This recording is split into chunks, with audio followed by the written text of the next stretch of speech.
what he saw. The teacher said, "What you doing, young man?" "I'm painting flowers, see?" "Well, this is not the time for art, young man. And anyway, flowers are green and red. There's a time for everything, young man. A way things should be done. You got to show concern for everyone else. You're not the only one." And she said, "Flowers are red. Green leaves are green. There's no need to see flowers any other way than the way they always have been seen."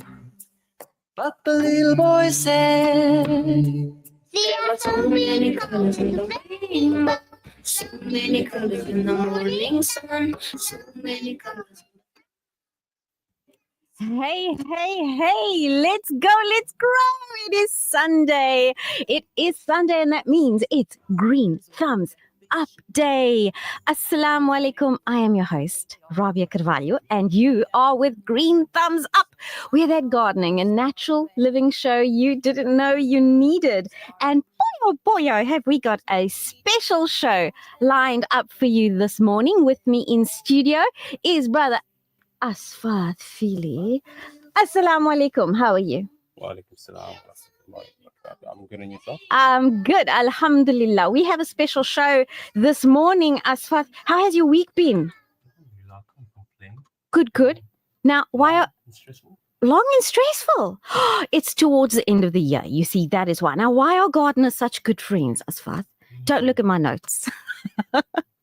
Don't peek. Why are gardeners such good friends? They both have green thumbs up. You see, that's a clever one. Actually, gardeners know how to weed out the bad ones. We have all the corn on this show. And in fact, not only do we have the corn, but let's think back to last week, dear listener. Do you remember last week's show? We had our good friend on Green Thumbs Up, Dr. Carrie Goodwin, with us. And she is a regular on the show. This morning, we have another regular. We're joined by another good friend of Green Thumbs Up, which is Darryl Phipson, our business mentor, entrepreneur. And when he's not busy working, which is seldom, he's out in the garden or under the sea diving or up in the sky skydiving, or more often than not, working on his garden. And he's an avid, experienced and enthusiastic gardener who reminded us last time he was with us on the show to hydrate before you horticulturate. In other words, drink that water. It is summer. It is December. And in December, it gets hot, like a potato. And very, very hot. So, folks, if you are out there, please remember to hydrate. And it's very important. So we're talking to Darryl from Down Under this morning. And we are talking about secret gardens. Now, why secret gardens? Because December is that time when everybody is home. Everybody is home. That means the kids are home. The aunties, the uncles, the nannies, the daddies, everybody is home. And it can be very overwhelming. So how wonderful would it be to have a little slice of peace and quiet in a little place in your home or in your garden that you can use to contemplate and cogitate about life and to make it just a wonderful place to be. So Darryl is going to talk to us a little bit about that, because these little sanctuaries are serene spaces that invite us to enjoy the beauty around us. So we're going to step into this hidden nook filled with vibrant blooms and a gentle hum of bees and the soft glow of sunlight in our busy lives. So we say, good morning. If you're not listening to us on radio, why aren't you listening to us on radio? Come and join us on Facebook or YouTube, and you can meet Darryl and myself on YouTube or Facebook. That's Radio Al-Ansar. Good morning, Darryl. How are you? Good morning, Rabia. I'm really well, thank you. And it's nice to be back on the show again. It's great to have you. And what a special topic, secret gardens. Those little places. Well, what is the meaning of a secret garden for you, firstly?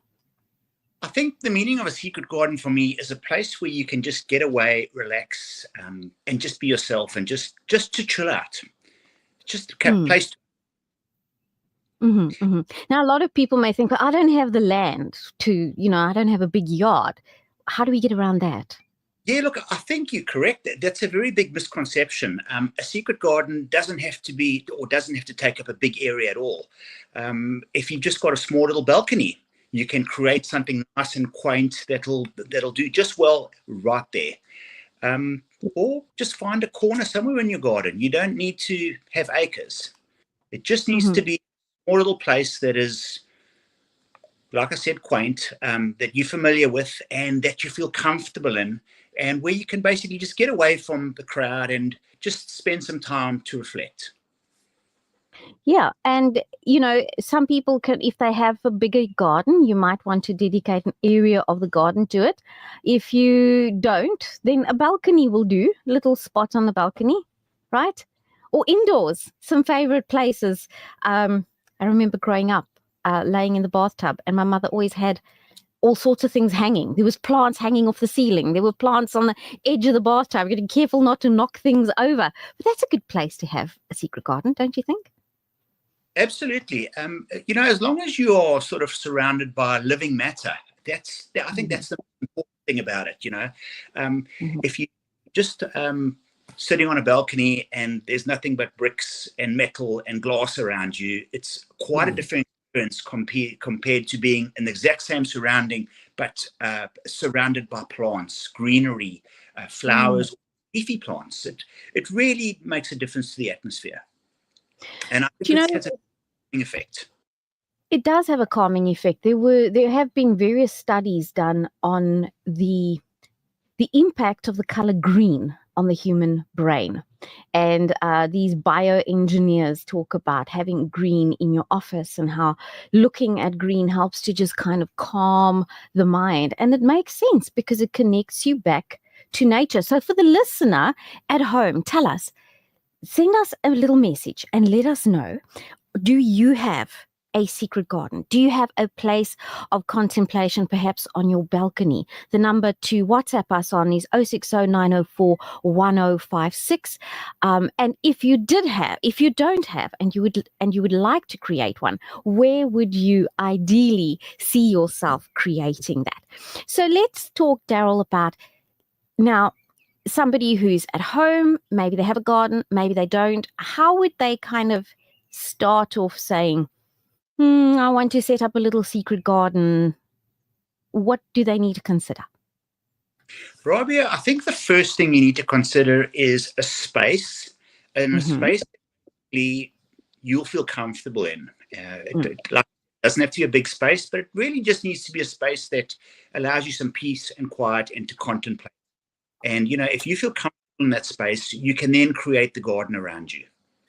Yeah. And of course, you've got to consider things like lighting as well. Where the sun comes up, if there is sun, there has to be sun to grow stuff, unless you're doing an indoor grow. Absolutely. So, look, some people are mornings people and some people are afternoons people. Okay? Me, myself, I like to go and spend time in the garden in the afternoon. Having said that, also, I don't want to basically be sitting there with the sun shining in my eyes. So the light is very important. And I think also the time of day that you decide that you're going to spend the most time in the garden is also very important. I was thinking, though, more for the plants than for us, because they really need that sun in order to grow. So it might be a good idea to stand out there in that little area and maybe just see which spot is hotter and which spot is not hotter. Absolutely. For me, obviously, like I was trying to say, is I think our personal comfort is requisite, because once we're personally comfortable there, we'll obviously spend more time there.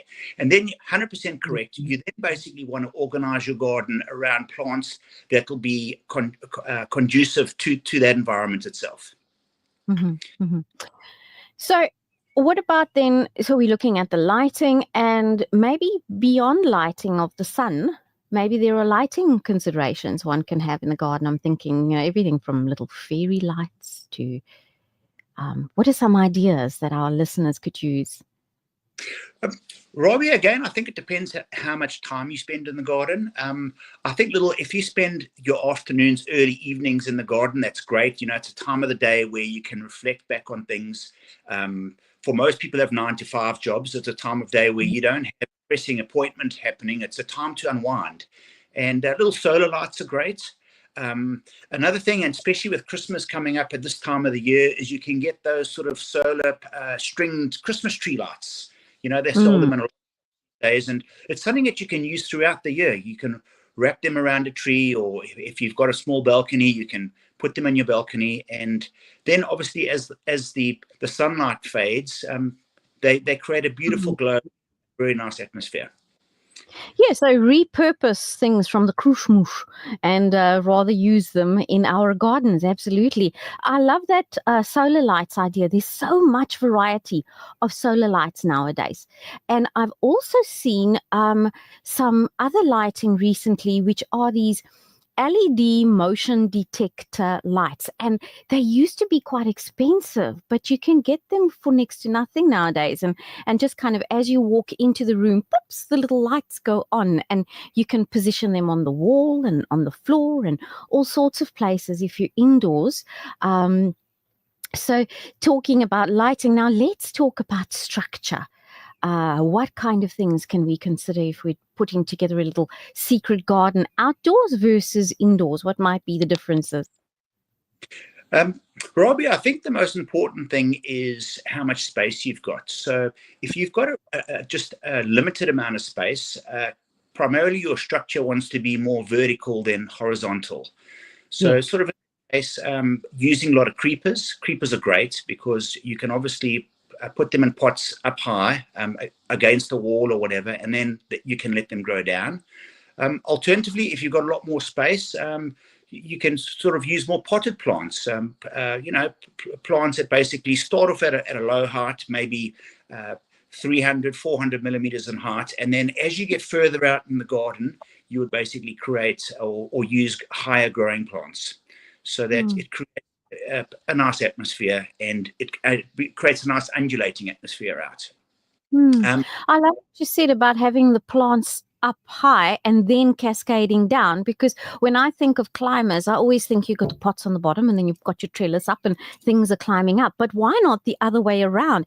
And speaking of that, just on a completely different side note, I saw recently people growing tomatoes upside down, exactly that way. So they have these hanging baskets, but the tomatoes are literally growing from under. And so you're kind of picking these little cherry tomatoes. What a lovely idea. And yes, you could have cherry tomatoes and strawberries growing from the ceiling, and trellises, as you say.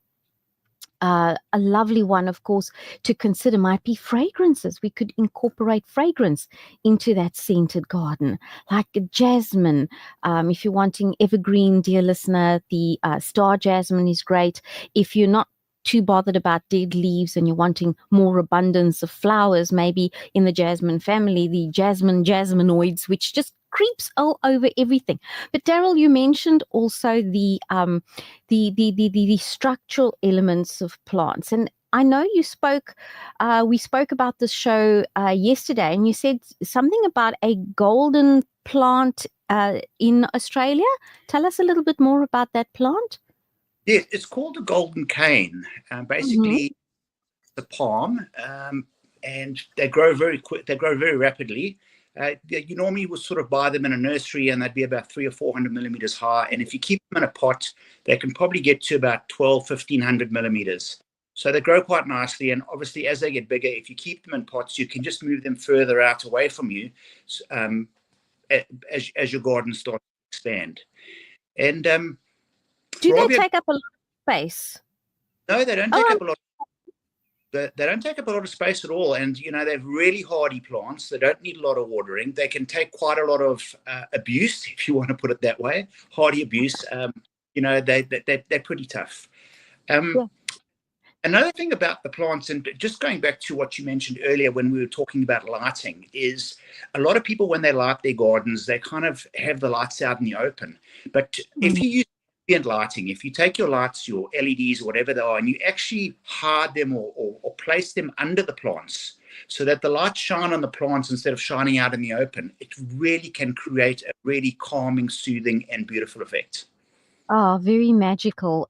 You can imagine, I'm thinking as you speak, I'm imagining these downlighters and shining off of the leaves. And of course, if you have different colored leaves, then it's beautiful. The listener at home, you may remember a good few weeks back, possibly months back, we spoke about moon gardens and how you can use different colored leaves, the grayish leaves, the bright greens, and have the moonlight reflect all off of those. And of course, you could have those lights reflect off of those. Solar lights are great. Now, something about solar lights, though, especially if you buy the cheapy ones, you find that they just kind of die. I've got a little hack for you. If your solar lights are dying, replace the batteries. Because what they actually have is they have these little rechargeable batteries on the inside that gets charged by the sun. But normally these things come from Congolese and Chongolese and all of these. And what happens is the batteries are very low quality. So that's why your solar lights don't last. So there's a tip for you. Get a very, cost-effective solar light, but then change the battery.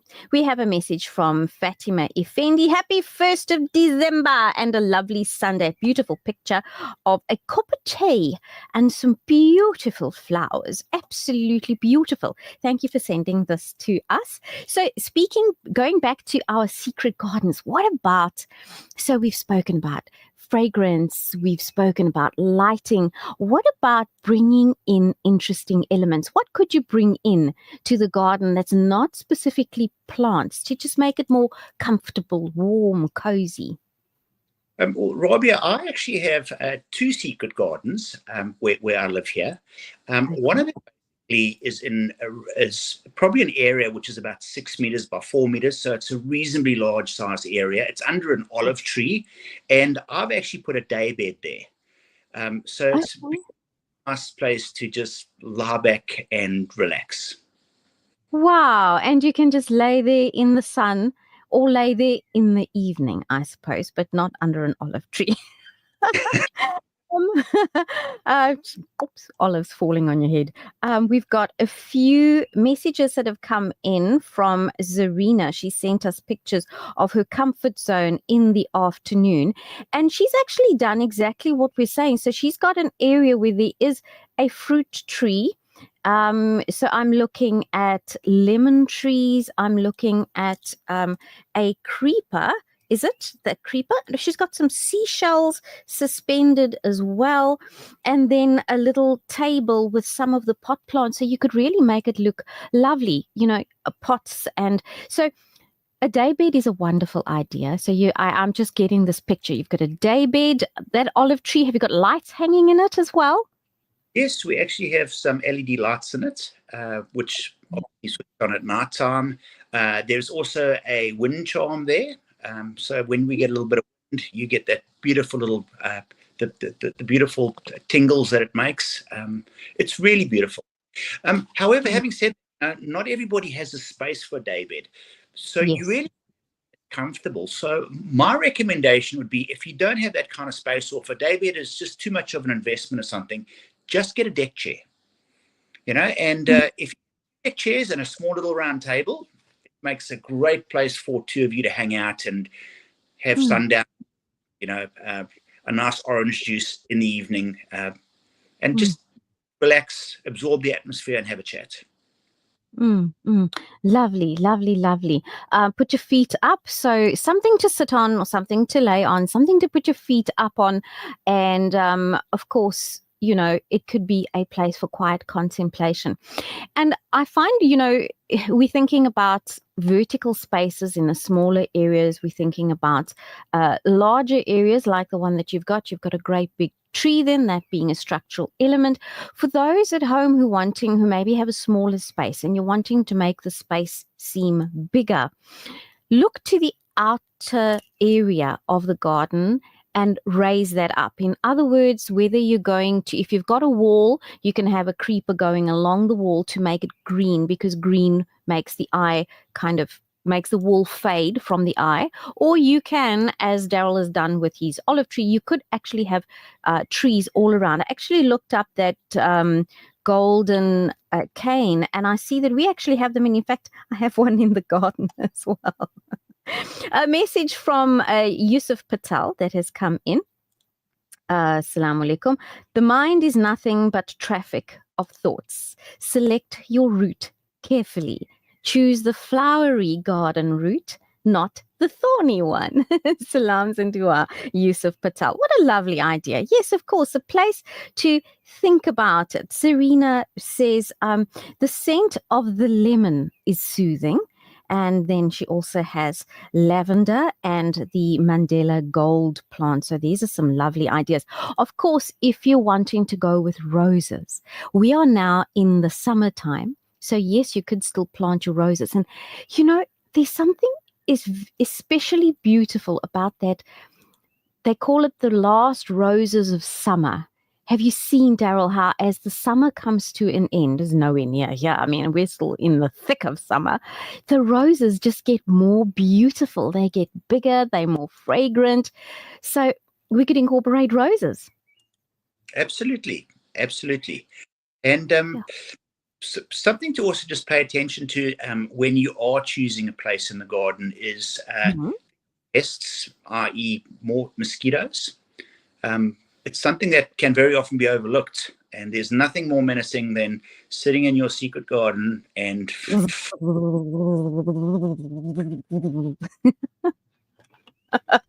here comes the mozzie. It's ready for you. Do you know interesting thing about mozzies? You see, I'm a fountain of all sorts of interesting information. For the listeners at home, you may think that mozzies see you. They don't. They actually have infrared think of infrared spy goggles, and these mozzies zone into things that vibrate red because they know that's heat. And so they're actually coming to you for your heat. And so they spot you. Do you know what I find about mosquitoes also is you'll go into your bedroom, there's not a mosquito in sight. Folks, have you had this? I'll go into my room, not a mosquito in sight. You get into bed, Darryl, and the next thing you know, and you think, where? How? Like, how did you get in here? So I wonder what happens. Maybe they just hide away. We need to have a mosquitologist on the show to come and tell us. But tell us more then about, so you can have a seating, as you said, David. What about these? Do you know what? On the balconies, I saw something yesterday at one of the streets, which was there's a strange noise coming up. Do you hear that? There's a strange ticking. There's not a mosquito. So we'll try to get that sorted out. The technician is on site over here. Another message has come in, relaxing in a sunroom in Konya, Turkey. So there you go. A sunroom is another beautiful place, another beautiful thing that you can have as a place for rest and relaxation. So we were saying about mosquitoes. Yes, they hone in. So what would you do then in an external garden to keep those mozzies at bay? Rabia, I think one of the previous shows, you can actually plant mosquito repelling plants. That's one option. Another option, you can use permethrin, which is just a spray which will chase them away, or obviously any other insect repellent or a coil. It really just depends on your garden itself. Or unless your secret garden is in a nice windy or airy area, that'll tend to keep them at bay as well. Yeah. For those at home who are wanting to know what some of those insecticidal plants are, so one of my favorites is lemon balm or melissa. It's also a stress-busting plant. So you can take a few leaves, make a cup of tea, sit in your special secret garden, and de-stress. And on that note, we've got to de-stress by going to some adverts. So if you'll stay with us, don't go away. We're going to be right back with green thumbs up after the ad break.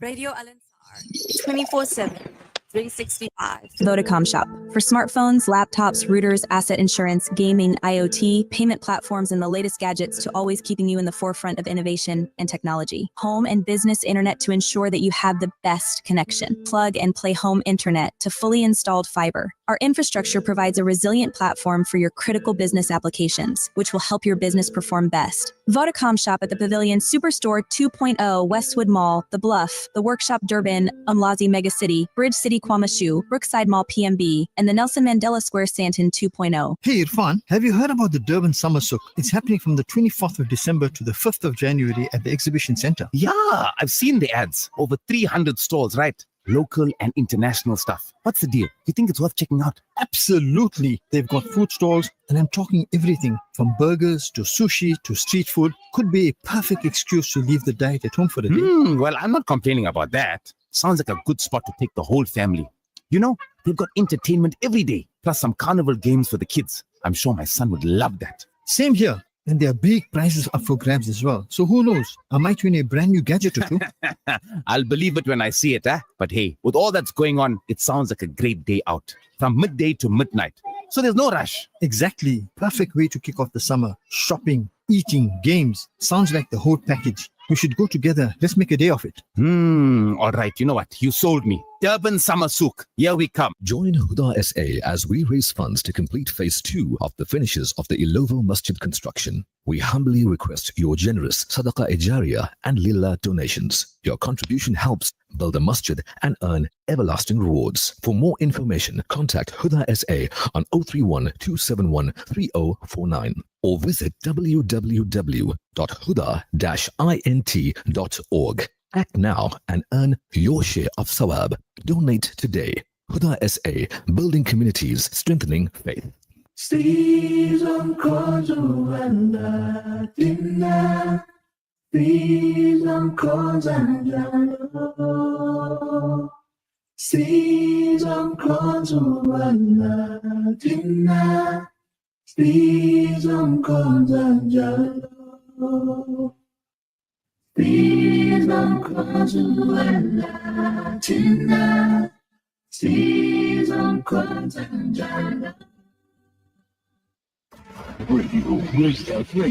Radio Alansar. Boom, boom, boom, boom, boom, boom, boom, boom. A little boy went first day at school. He got some crayons and he started to draw. He put colors all over the paper. Colors was what he saw. Welcome back to Green Thumbs Up. You're listening to Rabia Carvalho. We are that gardening and natural living show you didn't know you needed. And today we are talking about secret gardens with our correspondent from Down Under, our gardener, Darryl from Down Under. So, Darryl, we're back again, and I've got a question for you. So, how do secret gardens keep their secret? Can you repeat that, please, Rabia? Let's just get Darryl back on the line. Darryl, how do secret gardens keep their secrets? I'm thinking Any this idea? is jokes, Rabia. Is that right? There's one of my dad jokes. You know that. Or mom jokes. There is a clickety in the background. I'm not sure where it's coming from. But secret gardens keep their secrets with privacy hedges. So, yes, you could build a hedge around your, yes, the sigh from Aswath, yes. Very corny, I know, but I mean, it's a gardening show. Of course, we've got to have corn. We really love corn. So, another one I've got for you is, why was the secret garden so mysterious? Because of all the hidden plots. Okay, so enough silliness now. We've spoken about some lighting, we've spoken about some landscaping. Any other tips that you have for us on secret gardens? Yeah, look, like I mentioned earlier, space is probably one of the biggest issues that people have. And, I mentioned, like, for example, I have a day bed in my one secret garden, and the other I have a bench. The day bed is obviously something that I prefer. If you've just got a small little space and you have the area, or, if you're on a balcony or something, a hammock also can be really nice. I think important thing in your secret garden is it needs to be a place where you feel comfortable and where you can relax. And, once you've got that part of the formula right, the rest is really simple. Yeah, I would strongly recommend a little journal next to you so you can write down your thoughts and put them away for the day so you don't have to revisit them. So that is it from us in terms of secret gardens. So thank you, Darryl. Any closing remarks from you about secret gardens before we go? Yes, I think the biggest joy that I get out of a secret garden is actually watching the plants flourish. So, you'll plant something there, and, you might come back in a week or two and, just seeing how much it's grown. It's a great pleasure that I get. And I find that I get a lot of relaxation just out of that aspect of it, is watching the greenery around you actually multiply and grow. And I find that very calming and soothing for myself. It's the promise of time as well, I find, because you look at the plant and you see that these little buds going, and that expectation gives you hope for tomorrow, because that little bud is bound to turn into a flower. And we kind of all hope we're going to be there, because tomorrow is not promised to any one of us. So we all hope that that little bud is going to turn into a beautiful flower for us. So I can completely relate to the love of watching these plants flourish. Darryl, thank you so much for being with us and talking to us today about secret gardens. And thank you, Rabia, for having me on the show again. It's been a great... Very welcome.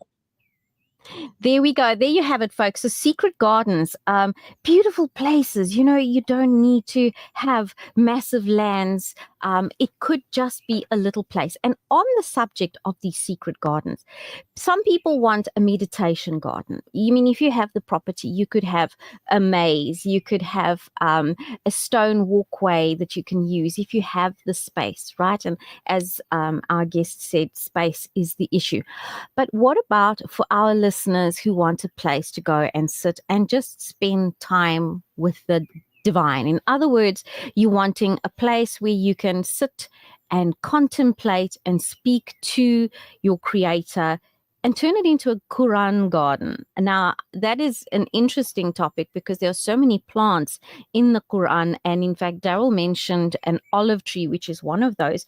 But there are things that you could plant, date palms that you could plant. You could have some barley growing. And so when you look at these things, they might remind you of passages that inspire you in the day.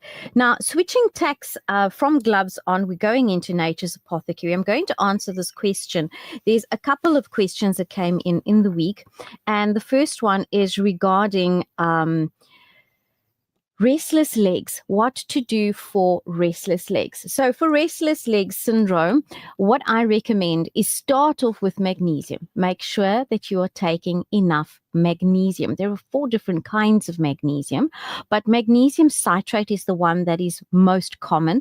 And then magnesium glycinate is the one that's actually more powerful, in my humble opinion. The reason for that, dear listener, is because magnesium glycinate is not only going to help you in terms of your restless legs, but it's also going to help you to sleep. So it's a great one to have if you are pregnant, as this mommy is who messaged me, and struggling with sleep. Then magnesium glycinate is a great one. Please make sure when it comes to Nature's Apothecary that you consult with your medical doctors at all times, because just because it's natural doesn't mean it's not powerful. In fact, they extract stuff from nature for allopathic remedies, and so nature is very, very, very strong. We have another question that came in here. Hi, Rabia, I went for an endoscopy and colonoscopy. They found a hernia and that I have IBS. However, doctor says not necessary at this stage to operate. I am severely constipated. My stomach burns all the time. I'm bloated and putting on weight. What can I do? Firstly, My sympathies go out to you. That's quite a lot. So if you've got constipation plus stomach burning plus bloating and you're picking up weight, the first thing that comes to mind for me is gut health ain't good. So we need to please get onto a probiotic, particularly a probiotic that contains acidophilus. Lactobacillus acidophilus is a brilliant probiotic that you're wanting to be on. So take your probiotic, and then of course you're wanting to stop what might be stomach acid. Here you've got my stomach burns all the time and I am bloated. That tells me that there is an inflammatory response there.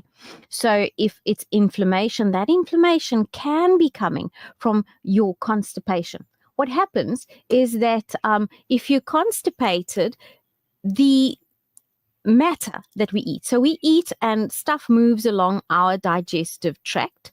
But what happens is that as it moves along, moisture is taken from that food and it's taken all the way down until we finally excrete it. So we're getting more and more blocked up. But as we're becoming more and more blocked up, that matter is also kind of decomposing, because that's what it does. And it releases these gases into our stream and it releases toxins. And so when we have a headache, we often think, let me, reach out for a headache tablet. And I say, drink water first, because maybe, just maybe, your body needs the water to keep things moving along your digestive tract. So the first thing in terms of the bloating and the stomach burning is to treat that constipation, because it is the main symptom. Now, medicine is going to treat just the symptom. We're getting to the base of it. We know there's an inflammation, and so we're treating the gut health with a good probiotic, first of all, to replenish our intestinal flora. We're then hydrating, and that is 2.5 liters of water a day. And that is going to help to keep the food moving along, because things need to move along. And then, of course, to treat the actual constipation, there is a brilliant thing that you can do besides senna. Senna is one of the things that you can take, but senna leaves can create a lot of cramping for some people, and they find it very difficult to use senna. So an easy alternative is parsley. If you have parsley at home, whether it's fresh parsley or it's that dry parsley that you're putting into your food, if it's dry parsley, you can take a teaspoon of it. If it's fresh parsley, you can take a 1/4 cup of the fresh parsley. Put it into a cup of boiling water and let it stand for about 10 minutes. Now, the trick is to actually just sip that tea. Don't, gulp it down and drink it down and think, okay, it's medicine, let me just take it down like a tablet. But sip it. Within 2 hours, you should find that you go to the bathroom without any problems. And yeah, you say you are dairy and gluten intolerant. There's a follow-up to that. So if you're dairy and gluten intolerant, definitely avoid the dairy. With regard to gluten intolerance, an interesting thing is a lot of people think that they are gluten intolerant, when in actual fact they are wheat sensitive. The reason for that is because nowadays what they do is they spray the wheat plants before they harvest them. They spray them with Roundup and other poisons to soften the wheat plants. And when you're softening the wheat plants, it's also absorbing the toxins. So we are eating the wheat that has been processed after being harvested, having had spray on them, and that is just not good for us. So it might be that it's actually the wheat. So perhaps try other forms of bread, avoiding the gluten. Another question that's come in from Shanaz. Assalamu alaikum. Wa alaikum salam. Mashallah topic. I want to know what I can use for a heat rash on my neck, behind the neck, and in front of my neck. So I have tried everything. She says, please, your advice. And if your tummy is bloated, drink lots of water. Yes, of course. Yes, of course. The bloating is water. You need the water to kind of clear the tummy. The other thing you can take for bloating and inflammation is yarrow. Yarrow is an anti-inflammatory. It's a natural herb. It is going to, however, if you're a lady, it's going to mess with your cycle. So if you're on any form of contraception, please know that yarrow may interfere with that. And so the question in terms of the heat rash. So initially, the first thing I would say is the best thing for a heat rash is aloe vera, ideally, specifically from the plant. So aloe vera gel that we buy in stores is not, it's not full of all the goodness because the aloe vera oxidates. So as soon as you cut aloe vera off the tree, it starts to oxidate, almost like an apple. Think of an apple that you leave at home, and so you leave it out in the open when the skin is off and it goes yellow and brown. That's what happens to aloe vera. So applying aloe vera is a good thing to do. The other thing that you can do for that heat rash is castor oil. Apply castor oil to it.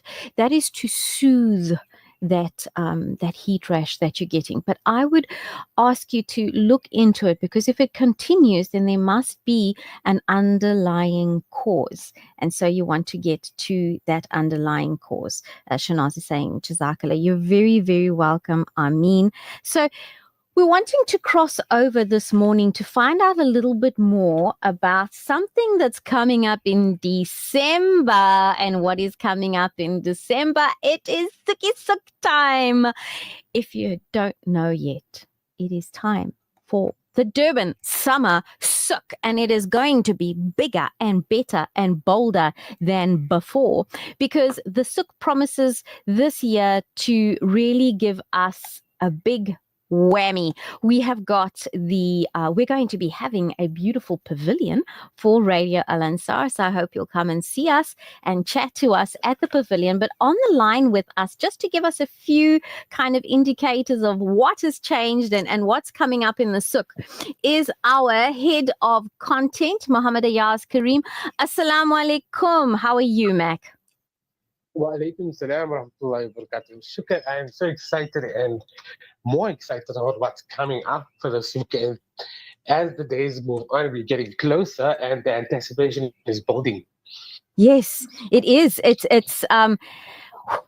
Everybody's like on this drive to get there, and I know that listeners come from everywhere to come and listen to come and attend the Suk. There seems to be a noise in the background. Perhaps you're on loudspeaker, Mac. If you could take us off that loudspeaker.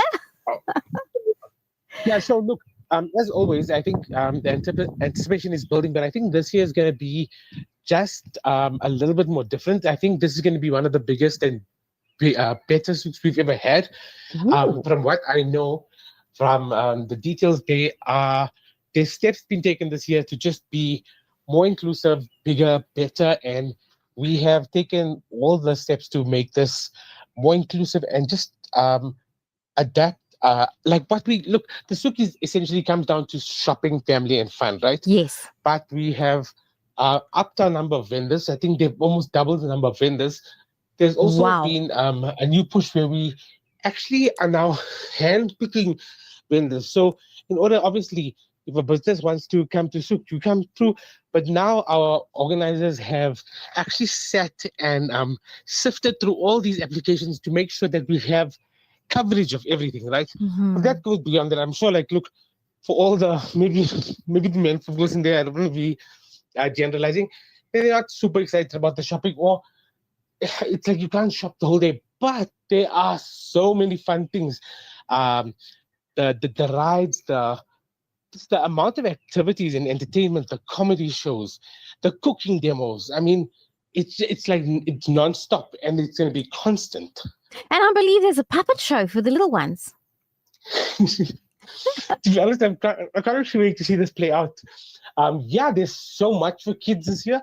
So if you are maybe a bit nervous or worried, oh my gosh, how are my kids gonna go? Trust me, you're gonna have a struggle just getting them to leave. That is awesome. Well, thank you for that, Jazakallah. It was great to find out, folks. If you're not If you're not planning on going to the souk this year, you're making a mistake because the souk is going to go Hundreds. special. I know, Mac, you've been part of the planning, so you're aware of all these wonderful changes and improvements that they're doing. And I think it's going to be really, really exciting. I'm excited for my book launch at the souk. So I'm just going to put that out there while I'm there. You just pointed out something that I forgot.